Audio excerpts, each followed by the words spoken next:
ইফতারিতে মাত্র 10 মিনিটে এভাবে মচমচে টমেটো ভেজে নিতে পারেন। এমন টমেটোর বিকল্প কিন্তু আর কিছুই হতে পারে না। আসসালামু আলাইকুম viewers, welcome back to my channel. রেসিপিটি শুরু করতে প্রথমে আমি এখানে 2টি টমেটো নিয়েছি। টমেটোগুলোকে আমি কেটে নিব। এটা আমি গোল গোল করে কেটে নিয়েছি, একটু দেখিয়ে দিচ্ছি। এটাকে কিন্তু খুব পাতলা করে কেটে নেওয়া যাবে না, এরকম সাইজের কেটে নিতে হবে। এখন আমি যেটা করব, টমেটোর মধ্যে আমি লবণ দিয়ে টমেটোগুলোকে ভালোভাবে মাখিয়ে নেব। মাখানো হয়ে গেলে টমেটোগুলোকে এক সাইডে রেখে একটি বাটিতে আমি 2 চামচ বেসন নিয়ে নিচ্ছি। এর মধ্যে আমি হলুদের গুঁড়া, মরিচের গুঁড়া, ধনিয়ার গুঁড়া, স্বাদমতো লবণ আর সামান্য একটু পানি দিয়ে একটি ব্যাটার তৈরি করে নেব।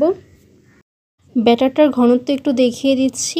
এখন আমি এর মধ্যে টমেটোগুলো দিয়ে দিব। টমেটোগুলো বেসনের সাথে ভালোভাবে মাখিয়ে এগুলো তেলে আমি ভেজে নেব। চুলায় একটি কড়াই দিয়ে আমি তেল দিয়ে দিয়েছি। তেলটা গরম হয়ে গেলে এক এক করে আমি এগুলো দিয়ে দিচ্ছি। এগুলোকে ডুবো তেলে ভেজে নিতে হবে। এক পাশ ভাজা হয়ে গেলে এগুলোকে আমি উল্টে দিচ্ছি। এভাবেই 2 পাশ ভালো মতো ভেজে নিয়ে এগুলোর তেল ছাড়িয়ে আমি নামিয়ে পরিবেশন করে নেব।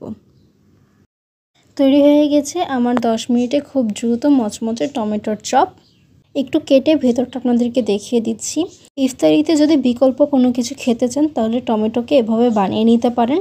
দেখতে যতটা লোভনীয় লাগছে, খেতেও কিন্তু অনেকটা সুস্বাদু হয়।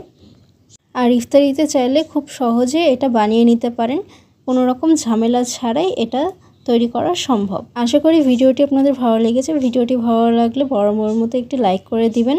আজ এই পর্যন্ত। ভিডিওটি দেখার জন্য ধন্যবাদ। আল্লাহ হাফেজ।